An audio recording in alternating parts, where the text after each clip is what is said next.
He's Bob Pollock. You can give him a call right now at 479-1160 or 349-WCCS and ask him your questions about lawns, gardens, and the like, trees and shrubs and all that good stuff. It is the voice of Indiana County. 479-1160 or 349-WCCS. Morning. Good morning. How are you today? I'm wonderful. How are you? I'm very good. Yeah. Okay. So it's been kind of dry over the course of the last few weeks, but our rainfall amounts are about normal, aren't they? We're right on track. We're not above normal and we're not below normal. Mm-hmm. Last year, at this moment. Now, later today, that might change. Last year, we were well above normal for pretty much the entire year. So so we've roughly received 10.9 inches of rain for the year. Precipitation, shouldn't say rain. Okay. Precipitation. Yeah. Okay. For the year, and that puts us right on target with where we should be in a normal average year. Okay. According to the statistics. All righty. I want to talk about soil testing today.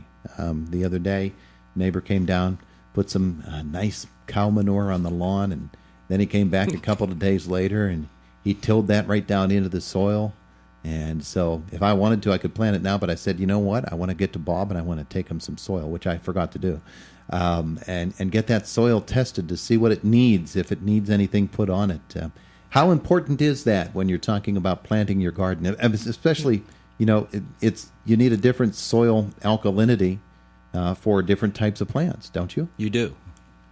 Most of the plants in a vegetable garden, if we're between 6.2 and 6.8 on the pH scale, we're in the range we want to be for most of those vegetables. Say that again, 6.2? 6.2 to 6.8. Okay. So that's just slightly acidic. So 7.0 would be neutral. Anything above that would be alkaline. Anything below 7 is acidic. And a lot of things prefer to be on that slightly acidic scale or side of the scale.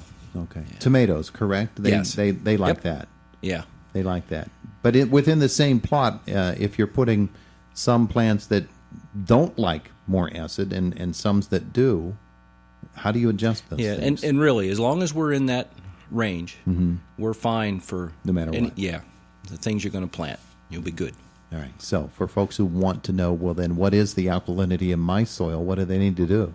And you can simply, and a couple ways to do this. So if you just want to know the pH, if you're just checking that periodically, which we should be every couple of years, and especially if we make additions, if we add lime or if we add sulfur. Of course, lime's the common thing to add. We just assume that we need to put on lime. Well, we need to do it if the soil says we need to do it. Okay. So if we can test it and we find out that our pH is 5.5 and we want to grow vegetables, yes, then we need to apply lime. And our soils tend to be a little bit acidic anyhow, so over time that can creep down or become more acidic. So those applications periodically of lime will help keep that in check. And it's much easier just to throw on a bag of lime than it is to wait 10 or 15 years and have to put on a couple tons. Okay. So if you have the equipment to do that, that's wonderful. But if not, it becomes a job. Within the family plot, the little vegetable garden, though, you're probably not going to want to do something like that. No. Okay. So I think that's partly why people have gotten into the habit over the generations of just putting on lime every year. Is just to, well, my father did that, my grandfather, and my great-grandmother, and on down the line, so we just assume that we need to do it, and we need to check that. And we can do that by taking a soil test and confirming that we need to apply that this year.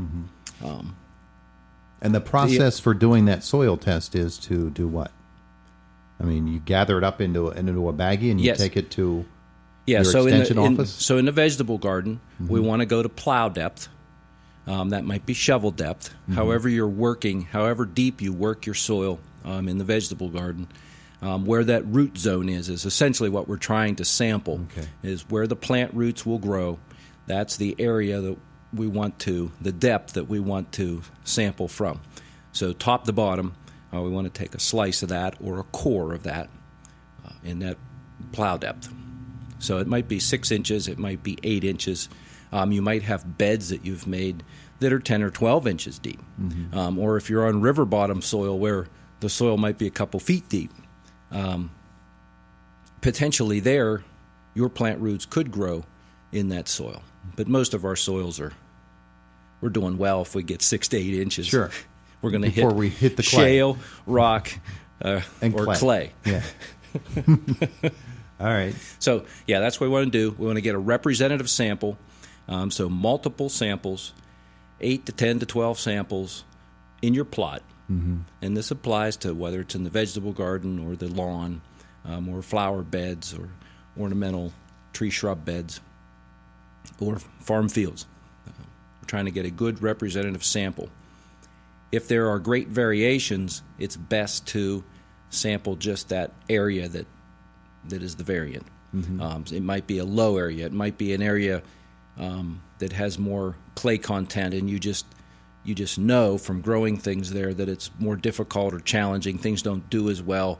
The leaves don't get as big. The plants don't put on as much growth. So that's more related to soil type, but that affects how those plants grow. And the nutrient levels may be different in those areas.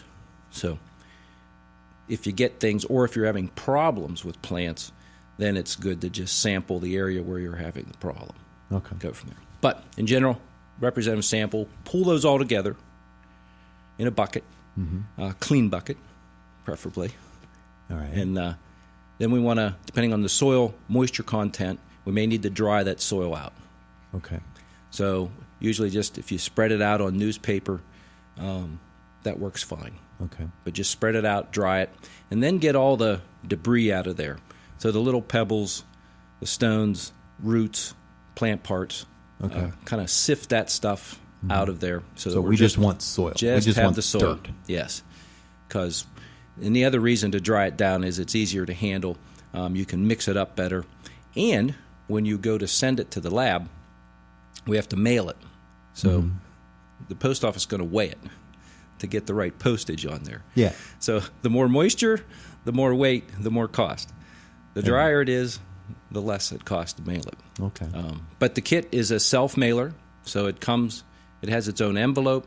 There's a one-page form that you complete that just identifies you, the location where you took the sample from, and what crop or crops you're going to grow in that soil. Because the test results will come back.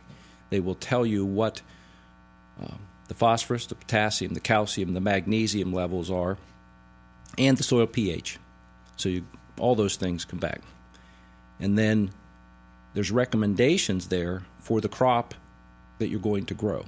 Okay. So this is where we are, and if we have any deficiencies, this is how many pounds of phosphorus, for example, you need to apply to be able to grow that crop successfully.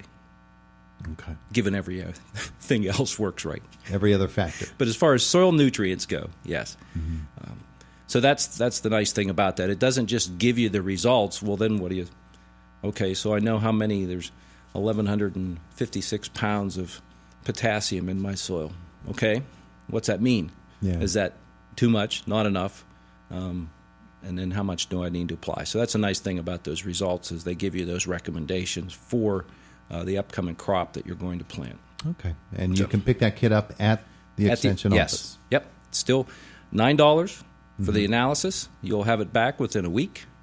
And then you'll have that to use as your roadmap to apply nutrients. And that's 827 Water Street Yes. in Indiana. Yes. There you go. So we were talking about pH too. So if you just need to check your pH, there are pH testing kits.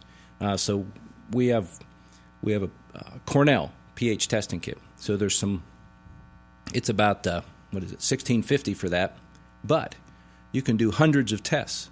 Oh yeah. Because there's liquid reagents in there that you use. So you take a little sample of soil and then put it in these little cups, and then pour the reactive dye on there, and It'll then turn a it certain will give color. you a color, and then based on that color, you match it to the color chart. And if it's blue, it's a boy. If it's pink, it's a girl. Yes, you Gotcha. got it.